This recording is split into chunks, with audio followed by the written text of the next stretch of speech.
নমস্কাৰ সকলোকে স্বাগতম জনালো ম্যাথমেটিক্যাল এপ্টিটিউড আৰু ম্যাথমেটিক্যাল ৰিজনিং এপ্টিটিউডৰ কুৱেশ্যনছ সো এইটোৰ ওপৰত বহুত কেইজন ষ্টুডেণ্টৰ বেলেগ বেলেগ পাৰ্টত তেওঁলোকৰ ৰিকুৱেষ্ট আছিলে বিশেষকৈ যিসকল ক্লাছ 10ৰ এবাৰ তেওঁলোকে ক্লাছ 11ত পাইছে আৰু সেই ষ্টুডেণ্টসকলৰ কিছুমান এক্সামৰ ৰিলেটেড কিছুমান কলেজত এডমিশ্যনৰ ৰিলেটেড এনেকুৱা কিছুমান এপ্টিটিউডৰ এক্সাম যিহেতু পাতিছে বহুতকেইটা কলেজে সেইখিনি ইনফৰমেশ্যন মই পাইছোঁ গতিকে সেইটো বিষয়ে বহুত কেইজন ষ্টুডেণ্টে কোৱাৰ কাৰণে আজি আমি এপ্টিটিউড আৰু ৰিজনিং কি হয় তাৰ বিষয়ে অলপমান বেছিক কথা ডিছকাছ কৰিম এজ এ ক্লাছ 10 ষ্টুডেণ্ট তোমালোকে কোনখিনি এপ্টিটিউড ৰিজনিং চাব লাগিব সেইখিনিৰ বিষয়ে ক'ম আৰু মেইন কথাটো হৈছে এপ্টিটিউড আৰু ৰিজনিং বিষয়টো যথেষ্ট ডাঙৰ এই বস্তুটো আমি জাষ্ট এটা ভিডিঅ' বা 10-15 মিনিটৰ অলপমান কথা এইখিনি গোটেই মানে কমপ্লিট যিটো চিলেবাছ হয় সেইখিনি কেতিয়াও আমি শেষ কৰিব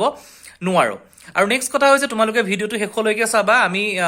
যিমানখিনি পাৰোঁ এপ্টিটিউড ৰিজনিঙৰ বিষয়ে ক'ম তাৰ আগতে আৰু কেইটামান কথা কৈছোঁ যিসকল কলেজে এডমিশ্যনৰ কাৰণে এণ্ট্ৰেঞ্চ পাতিছে সেইটো তেওঁলোকৰ সম্পূৰ্ণ ব্যক্তিগত কথা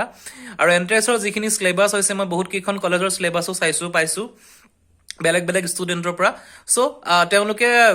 ইংলিছৰ এটা এক্সাম পাতিছে তোমাৰ মেথমেটিক্স ছায়েন্স এণ্ড যিখন আৰ্টছৰ কাৰণে বহুতে ছ'চিয়েল ছায়েন্সৰো পাতিছে এতিয়া কথাটো হ'ল MCQ বা ৰিজনিঙৰ ক্ষেত্ৰত যিখিনি কুৱেশ্যনছ হ'ব মই যিখিনি ভাবিছোঁ প্ৰথমতে মেথছৰ যদি চোৱা তোমালোকে মেইনলি যিখিনি 1 মাৰ্কৰ তোমালোকে মেথছৰ আৰম্ভণিতে কৰা তো সেনেকুৱা 1 মাৰ্কৰ কুৱেশ্যন আহিব MCQ ৰিলেটেড ছায়েন্সৰো ঠিক তেনেকুৱা আৰু ইংলিছৰ গ্ৰামাৰ পাৰ্টটো আহিব আৰু ইংলিছৰ যিখিনি কম্বাইন তোমাৰ চেপ্টাৰ হয় যিহেতু এণ্ট্ৰেঞ্চখিনি তোমাৰ CBSE আৰু তোমাৰ ষ্টেট বৰ্ডৰ ৰিলেটেড হ'ব মানে দুইখন বৰ্ডৰ ষ্টুডেণ্টে এপ্লাই কৰিব পৰাকৈ দিব গতিকে কম্বাইন যিখিনি চেপ্টাৰ ছেম চেপ্টাৰ যিখিনি থাকিব চ' সেইখিনিৰ ওপৰতে তেওঁলোকে হয়তো এণ্ট্ৰেঞ্চটো কণ্ডাক্ট কৰিব বাকী যি কি নহওক আমি এটা এপ্টিটিউড ৰিজনিঙৰ বিষয়ে যাম চ' এপ্টিটিউড ৰিজনিংটো হৈছে তোমালোকে একদম সহজ ভাষাত ক'ব গ'লে মেথছ তোমালোকে কৰিছা তোমালোকৰ কিছুমান ইমাজিনেশ্যন আছে সেই মেথছটোক যদি তুমি এটা ইমাজিন কৰি লৈ এটা কেলকুলেশ্যন কৰিব পৰা সেইটোৱে হৈছে এপ্টিটিউড আৰু ৰিজনিং মানে তোমাৰ নিজৰ কিছুমান ৰিজন থাকিব নিজে বস্তুটো আইডিয়া কৰিবা যে এই বস্তুটো এইটো কাৰণে এনেকুৱা হ'ল কোনোবা এইটো ফিগাৰৰ লগত এই ফিগাৰটো কিয় মিলিছে কাৰণ এই ফিগাৰটোৰ পৰা এই ফিগাৰটোলৈ এইটো ট্ৰেন্সফৰ্মেশ্যন হৈছে ঠিক তেনেকৈ তোমাৰ আৰু বহুত কিছুমান কেলকুলেশ্যন থাকে আমি সেইখিনি ডিছকাছ কৰিম আৰু এটা কথা এই যিটো তোমাৰ এপ্টিটিউড ৰিজনিঙৰ পাৰ্ট হয় মই দুটা পাৰ্টত আজি তোমালোকৰ লগত দেখাম প্ৰথমখিনি দেখাম সম্পূৰ্ণৰূপে এপ্টিটিউড ৰিজনিঙৰ অলমোষ্ট গোটেই চিলেবাছটো কভাৰ কৰি আৰু নেক্সট পাৰ্টটোত মই যাম লাষ্টৰ ফালে মই একচুৱেলি ক্লাছ 10ৰ যোনখিনি এপ্টিটিউড ৰিজনিং তোমালোকে পঢ়িব লাগে সেইখিনিৰ ওপৰত মই বেছ কৰি গোটেই কথাখিনিলৈ যাম গতিকে তোমালোকে শেষলৈকে ভিডিঅ'টো চাবা আৰু যিসকল ষ্টুডেণ্টৰ কিবা ডাউটছ থাকে মোক জনাবা আৰু এপ্টিটিউড ৰিজনিঙৰ ওপৰত আমি নেক্সট প্ৰতিটো পাৰ্ট ৱাইজ আমি ডিছকাছ কৰিম যেতিয়া তোমালোকে আৰু এক্সট্ৰা ওপৰ লেভেলৰ তোমাৰ এক্সামত দিবা গতিকে আহা আমি সেই পাৰ্টখিনি অলপমান ডিছকাছ কৰি লওঁ মূল কথাখিনি হ'ল এপ্টিটিউড ৰিজনিঙৰ যিখিনি কুৱেশ্যন থাকে মই সেইখিনিৰ ওপৰত চেপ্টাৰ ৱাইজ মানে পাৰ্টিকুলাৰ এইকেইটা এনেকুৱা টাইপৰ টপিকৰ ওপৰত কুৱেশ্যন আহে সেইখিনি মই ডিফাৰেঞ্চিয়েট কৰিছোঁ চ' এই গোটেইখিনি কিন্তু তোমালোকৰ এজ এ ক্লাছ 10 ষ্টুডেণ্ট তোমালোকক নালাগে মই জাষ্ট তোমালোকক বস্তুটো বুজাবৰ কাৰণে এইখিনি দেখাম চ' ফাৰ্ষ্টতে আহিলে নাম্বাৰ ছিষ্টেমটোত কি হয় তোমাৰ পাৰ্টিকুলাৰ কিছুমান নাম্বাৰ থাকিব সেই নাম্বাৰখিনি তোমাৰ ছিকুৱেঞ্চ হওক বা নাম্বাৰখিনি এইটোৰ পিছত কি নাম্বাৰ আহিব সেইটোৰ ওপৰত কুৱেশ্যন হয় আৰু তাৰ কিছুমান তোমাৰ ৰিয়েল নাম্বাৰ ইণ্টিজাৰৰ বিষয়ে তোমালোকে পঢ়িছা গতিকে ৰিয়েল নাম্বাৰ ইণ্টিজাৰ ৰেচনেল ইৰেচনেল পৰিমেয় অপৰিমেয় এনেকুৱা কিছুমান কথাও নাম্বাৰ ছিষ্টেমৰ এপ্টিটিউড ৰিজনিঙত কেতিয়াবা মেইনলি এপ্টিটিউডৰ কুৱেশ্যনত আহে চ' নেক্সট আমি যাম HCF আৰু LCM গতিকে HCF LCMৰ কুৱেশ্যন তোমালোকে ক্লাছ 10ত কৰিছা গতিকে সেইখিনি তোমালোকে পাৰিবা গতিকে তাৰ ওপৰত কুৱেশ্যন আহে সেইটো এটা পাৰ্ট হয় নেক্সট পাৰ্চেণ্টেজ ওলাব দিয়ে পাৰ্চেণ্টেজ এইটো নহয় যে ইমানৰ ইমান পাৰ্চেণ্ট কিমান 100ৰ তোমাৰ 200ৰ 30% কিমান সেনেকুৱা কুৱেশ্যন কম থাকে জেনেৰেলি চ' এনেকুৱা টাইপৰ কুৱেশ্যন থাকে যে এটা নাম্বাৰৰ যদি 5% যদি 172 হয় তেতিয়া নাম্বাৰটো কি হয় সেনেকুৱা টাইপৰ কুৱেশ্যন আহে পাৰ্চেণ্টেজৰ ওপৰত গতিকে সেইখিনি তোমালোকে চাবা then profit loss and discount সেইখিনি তোমালোকে পঢ়িছা 9-10ত পঢ়িছা মেইনলি 9ত পঢ়িছা প্ৰফিট কিমান হ'ল কম্পাউণ্ড ইণ্টাৰেষ্ট চিম্পল ইণ্টাৰেষ্ট চক্ৰবৃদ্ধি সুদ সেনেকুৱা কিছুমান কুৱেশ্যন থাকে প্ৰফিট লছত সেইখিনি তোমালোকে চাবা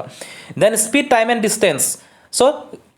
আমি কোনোবা এটা জেগাৰ পৰা এটা জেগালৈ এখন তোমাৰ ট্ৰেইন গৈছে ট্ৰেইনখন ইমান স্পীডত গৈছে কিমান টাইমত পাবগৈ আৰু তাৰ ডিষ্টেঞ্চ কিমান কভাৰ কৰিব সেনেকুৱা টাইপৰ কুৱেশ্যন আহে ইয়াত তোমাৰ কিছুমান এনেকুৱা টাইপৰ কুৱেশ্যনো থাকে যে এটা ষ্টেচনৰ দৈৰ্ঘ্য যদি ইমান কিলোমিটাৰ হয় এখন ট্ৰেইন ইমান দীঘল ট্ৰেইন যদি ইমানটো স্পীডত গৈ আছে পাৰ হ'বলৈ কিমান টাইম লাগিব বা আৰু যদি দুখন ট্ৰেইন ক্ৰছ কৰে ইখন সিখনৰ লগত কেতিয়া পাৰ হৈ আহিব সেনেকুৱা টাইপৰ বহুত কুৱেশ্যনছ থাকে টাইম এণ্ড ৱৰ্ক সেই কুৱেশ্যনটো জানা তোমালোকে টাইম এণ্ড ৱৰ্ক আগতে কৰিছা একদম সিম্পল যদি ক'ব যাওঁ এজন মানুহে এটা কাম ইমান দিনত কৰিলে 10জন মানুহে এটা কাম কিমান দিনত কৰিব সেইটো টাইপৰ কুৱেশ্যনটো হৈছে টাইম এণ্ড ৱৰ্কৰ কুৱেশ্যন হয় মই সিম্পল কুৱেশ্যনটো ক'লোঁ এভাৰেজ গড় সেইটো তোমালোকে সকলোৱে গম পোৱা কেইটামান নাম্বাৰ এভাৰেজ কেনেকৈ উলিয়াব লাগে সেইখিনি চাবা ৰেচিঅ' প্ৰপৰ্চনেল ক্লাছ 9ত তোমালোকে ৰেচিঅ' প্ৰপৰ্চনেল পঢ়িছা যিখিনি তোমাৰ ক্লাছ 10ৰ আৰম্ভণিতে পুনৰাবৃত্তি হিচাপে দিয়া আছে গতিকে সেইখিনি তোমালোকে পাৰিবা তাত আমি নাযাওঁ দেন সিম্পল কম্পাউণ্ড ইণ্টাৰেষ্ট সেইখিনি মই অলৰেডি আগত কৈছোঁৱেই এইটো এটা পাৰ্ট হয় সেইটোতো আহে simple compound interest boat and streams ইয়াত কি হয় বোট এণ্ড ষ্ট্ৰীমছৰ কুৱেশ্যন তোমাৰ অলমষ্ট থাকে হাই লেভেলৰ এপ্টিটিউডত ইয়াত এনেকুৱা থাকে আপ ষ্ট্ৰীমত যদি এখন নাও ইমান স্পীডত যায় ডাউন ষ্ট্ৰীমত যদি ষ্ট্ৰীমটো যদি ডাউনৱাৰ্ডছত ইমান ফ'ৰ্চত আহে তেতিয়াহ'লে নাওখনে কোনোবা এটা জেগাৰ পৰা পাৰ্টিকুলাৰ ডিষ্টেঞ্চ কেতিয়া পাবগৈ চ' সেনেকুৱা টাইপৰ কুৱেশ্যনছ থাকে দেন পাৰ্টনাৰশ্বিপ 2-3জন মিলি ইমান ইনভেষ্ট কৰি এটা তোমাৰ কোনোবা এটা অনুষ্ঠানত লগালে আৰু কিমান বছৰৰ পিছত ইমান % ইণ্টাৰেষ্টত তেওঁলোকে কিমান প্ৰফিট পাব সেইটো পাৰ্টনাৰশ্বিপৰ কুৱেশ্যন লিনিয়াৰ ইকুৱেশ্যন ৰৈখিক সমীকৰণ সকলোৱে জানা সেইটো কুৱেশ্যনত নাযাওঁ প্ৰব্লেমছ অফ এজেছ কোনোবা এগৰাকী মানুহটোকে 10 বছৰ আগত ইমান গুণ ডাঙৰ আছিলে 5 বছৰৰ পিছত ইমান গুণ সৰু হ'ব এতিয়া তোমাৰ তেওঁলোকৰ বয়স উলিয়াব লাগে সেনেকুৱা টাইপৰ কুৱেশ্যনটো হ'ল problems on ages problems on trains যিখিনি মই অলৰেডি আগত কৈছোঁৱেই তোমালোকক প্ৰবাবিলিটি সম্ভাৱিতা ক্লাছ 10ৰ লাষ্টত তোমালোকে সেইখিনি পঢ়িছা পাইপছ এণ্ড খিষ্ট্ৰেইন ইয়াত কি কৰিছে তোমাৰ ডাঙৰ টেংক এডাল পাইপে যদি ইমান মিনিটত ভৰ্তি কৰিব পাৰে ইডাল পাইপে যদি সিমান মিনিটত ভৰ্তি কৰিব পাৰে দুইডাল পাইপ জইন কৰিলে কিমান টাইম লাগিব ট্ৰিগোনমিট্ৰি সকলোৱে জানা মেজাৰমেণ্টটো পঢ়িছা তোমালোকে ষ্টেটমেণ্ট এণ্ড আৰ্গুমেণ্টত এনেকুৱা থাকে যে তোমাক দুটা ষ্টেটমেণ্ট দিয়া থাকিব সেই ষ্টেটমেণ্ট দুটাৰ ওপৰত বেছ কৰি তুমি ক'ব লাগিব যে যদি প্ৰথমটো শুদ্ধ হয় সেইটোৰ ওপৰত বেছ কৰি ছেকেণ্ডটো হ'বনে নাই বা ছেকেণ্ডটো শুদ্ধ হ'লে সেইটোৰ ওপৰত বেছ কৰি থাৰ্ডটো হ'বনে নাই এনেকুৱা কিছুমান ষ্টেটমেণ্ট এণ্ড আৰ্গুমেণ্টৰ কুৱেশ্যন থাকে দেন মেকিং এণ্ড জাজমেণ্ট সেইখিনি মই অলৰেডি কৈছোঁ মেকিং জাজমেণ্ট অলমষ্ট ছেইম হয় ষ্টেটমেণ্ট আৰ্গুমেণ্টৰ নিচিনা ভাৰ্বেল ৰিজনিং এতিয়া চোৱা ভাৰ্বেল এণ্ড নন ভাৰ্বেল দুটা থাকে ভাৰ্বেলত কি হয় জেনেৰেলি বস্তুটো লিখি থোৱা থাকে কোনোবা ইটোৰ লগত সিটোৰ ৰিলেশ্যন এটা দিয়া আছে সেইটো হৈ গ'ল তোমাৰ ভাৰ্বেল ৰিজনিং যেনিবা ৱাটাৰ আইচ চ' বা তেতিয়াহ'লে তোমাৰ ৱাটাৰ যদি আইচ হয় তোমাৰ এয়াৰটো কি হ'ব সেনেকুৱা টাইপৰ কুৱেশ্যনটো তোমাৰ ভাৰ্বেল ৰিজনিং কিন্তু ডায়েগ্ৰাম এটা যদি দিয়া থাকে ডায়েগ্ৰামটোৰ লগত চাইটো ডায়েগ্ৰাম কি হ'ব সেইটো তোমাৰ non verbal reasoning then logical প্ৰব্লেমটো তোমালোকে জানাই যদি sky is blue is sky এনেকুৱা টাইপৰ কুৱেশ্যনখিনিত আহে লজিকেল ডিডাকশ্যন 3-4টা ষ্টেটমেণ্টৰ পৰা তুমি ডিডাক্ট কৰি এটা ষ্টেটমেণ্ট উলিয়াব লাগিব কজ এণ্ড এফেক্টছ কোনটো কাৰণত কি হ'ল সেই 3-4টা ষ্টেটমেণ্টৰ পৰা এটা তোমাক কনক্লুজন দিব সেই কনক্লুজনটো তুমি উলিয়াব লাগিব দেন কোডিং এণ্ড ডিকোডিং কিন্তু ইম্পৰ্টেণ্ট হয় কোডিং এনেকুৱা থাকে তোমাৰ এটা কোডৰ মিনিং যদি এইটো হয় যেনিবা CODৰ মিনিং যদি তোমাৰ EMF হয় তেতিয়াহ'লে তোমাৰ DOG মিনিং কি হ'ব সেনেকুৱা হৈছে কোডিং আৰু ডিকোডিঙৰ এইখিনি সম্পূৰ্ণ তোমাৰ মই যি গোটেইখিনি ক'লোঁ এইখিনি সম্পূৰ্ণ তোমাৰ কোৱান্টিটেটিভ এপ্টিটিউডৰ অলমষ্ট চিলেবাছখিনি মই কভাৰ কৰি কৈছোঁ এতিয়া আমি সেই পাৰ্টখিনি চাম যিখিনি ক্লাছ 10 ষ্টুডেণ্টৰ কাৰণে ইম্পৰ্টেণ্ট এতিয়া আমি সেইখিনিৰ লগত ডিছকাছ কৰোঁ এতিয়া চোৱা অলপ আগত আমি যিখিনি ডিছকাছ কৰিলোঁ সেইখিনি সম্পূৰ্ণ এপ্টিটিউডৰ ৰিজনিঙৰ এটা ভাষ্ট চিলেবাছ হয় তোমালোকে ইমানখিনি এতিয়া চাবৰ প্ৰয়োজন নাই ক্লাছ 10 হিচাপে মই তাৰ পৰা ছামাৰাইজ কৰি কিছুমান প্ৰব্লেমছ তোমালোকৰ কাৰণে আনিছোঁ এইখিনি ইম্পৰ্টেণ্ট কিন্তু এইখিনি তোমালোকে চাবা প্ৰথমতে আহে ৱৰ্ড প্ৰব্লেম তোমাৰ শব্দৰ এটা মিনিং এইটো হয় সিটোৰ মিনিং কি হয় সেনেকুৱা টাইপৰ শব্দৰ তোমাৰ প্ৰব্লেম আহে নেক্সট হৈছে এনালজি যিটো ভাৰ্বেল এণ্ড নন ভাৰ্বেল মই যিটো অলৰেডি কৈছোঁৱেই যে সিটোৰ লগত ৰিজেম্বল কৰিব লাগিব যে এইটো বস্তু যদি এইটো হয় তাৰ তোমাৰ বেলেগ এটা যদি তোমাৰ হেৰি দিয়ে অপশ্যনছ দিয়ে সেইটোৰ লগত কেনেকৈ লিংক কৰিবা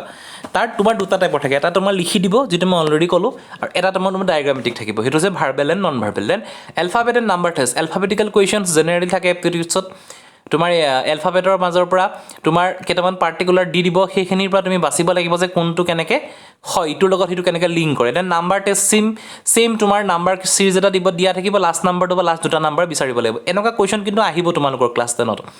দেন ব্লাড ৰিলেশ্যন যিটো আমি ক'লোঁ অলৰেডি যে তেওঁ বয়স 10 বছৰ আগত মোৰ বয়সৰ দুগুণ আছিলে 5 বছৰৰ পিছত তেওঁ মোৰ বয়সৰ 3 গুণ হ'ব তেওঁ আমাৰ বয়স কিমান সেনেকুৱা টাইপৰ questions then ranking and arrangement so' rank কৰিব লাগে তোমাৰ 10জন ষ্টুডেণ্ট ছাপ'জ এটা লাইনত ৰৈ আছে তাত দিয়া থাকিব যে PQRST এটা লাইনত ৰৈ আছে Q আৰৰ সোঁফালে আছে P R বাওঁফালে আছে এনেকুৱা টাইপৰ questions coding and decoding already ক'লোঁ মই সেইখিনি আগৰ কুৱেশ্যনটো ভেন ডায়েগ্ৰাম ক্লাছ 10-9ত তোমালোকে ভেন ডায়েগ্ৰাম পাইছা চ' ভেন ডায়েগ্ৰামৰ কুৱেশ্যন আহে ডিষ্টেঞ্চ এণ্ড ডাইৰেকশ্যনছ ৰাতিপুৱা শুই উঠি মানুহজনে 10 মিটাৰ পূবলৈ গ'লে তাৰপিছত তেওঁ 10 মিটাৰ বাওঁহাতলৈ গ'ল এতিয়া তেওঁ কোনটো ডাইৰেকশ্যন নিজৰ অৰিজিনেল ডাইৰেকশ্যনৰ পৰা ক'ত আছে distance and direction question mathematical operation সেইখিনি পাৰিবা ক্লাছ 10ৰ series verbal non verbal same mirror and water image সেইটো কুৱেশ্যনো আহে কেতিয়াবা পাৰ্টিকুলাৰ ফিগাৰ এটা দিয়া থাকে তাত দেখায় যে মিৰৰত সেই বস্তুটো কেনেকৈ দেখা যাব এম্বেডেড ফিগাৰ দুটা ফিগাৰ দিব প্ৰথম ফিগাৰটোৰ পৰা কাৰ্চিন এডাল ছাপ'জ কিবা এটা চেঞ্জ কৰি নেক্সট ফিগাৰটো দিব থাৰ্ড ফিগাৰ এটা দিয়া থাকিব তাক ক'ব যে তোমাৰ ফ'ৰ্থ ফিগাৰটো তুমি বিচাৰিব লাগে কেলেণ্ডাৰ টাইম ক্লকটো ইম্পৰ্টেণ্ট কুৱেশ্যনছ কেলেণ্ডাৰ কুৱেশ্যন এনেকুৱা থাকে যে ইমান চনত যদি ইমান তাৰিখে জুনৰ ইমান তাৰিখটো শুক্ৰবাৰ আছিলে সেইটো চনৰ জুলাই ইমান তাৰিখটো কি বাৰ হ'ব সেইটো হৈছে তোমাৰ কেলেণ্ডাৰ কুৱেশ্যন টাইম আৰু ক্লক মই আগতে কৈছোঁ সেইখিনি মই নকওঁ দেন ক্লাছিফিকেশ্যনছ কিছুমান ভাগ কৰিব দিয়ে ইটোৰ লগত সিটো লিংক কৰি চ' এইখিনি হৈছে ক্লাছ 10ৰ এতিয়া কথাটো হ'ল তোমালোকে এপ্টিটিউড ৰিজনিংখিনি এতিয়া একদম বেছিক ষ্টেজত আছে তোমালোকে সম্পূৰ্ণ এপ্টিটিউড ৰিজনিংখিনি শেষ কৰিবলৈ বহুত টাইম লাগিব চ' পেৰেলি তোমালোকৰ নিজৰ এডুকেশ্যন ছিষ্টেমৰ লগত তোমালোকে এইখিনি পঢ়ি যোৱা পাৰ্টিকুলাৰ দুটামান বুক আছে মই সেইখিনি তোমালোকক ক'ম আৰু আমি এটা পাৰ্ট এটা টপিক এক্সট্ৰাকৈ ডিছকাছ কৰিম তেতিয়া তোমালোকৰ কথাখিনি বেছি সুবিধা হ'ব গতিকে ভিডিঅ'টো ইমানখিনিয়ে তোমালোকে যিমান পৰা ভিডিঅ'টো শ্বেয়াৰ কৰিবা আৰু যিসকল ষ্টুডেণ্টে নেক্সট কলেজ হওক বা বেলেগ ক'ৰবাৰ কাৰণে এণ্ট্ৰেঞ্চৰ কাৰণে প্ৰিপেয়াৰ কৰিছা সকলোকে মোৰ শুভেচ্ছা জনালে আশা কৰোঁ সকলোৰে এটা ভাল ৰিজাল্ট হওক গতিকে আজি ভিডিঅ'টো ইমানখিনি থেংক ইউ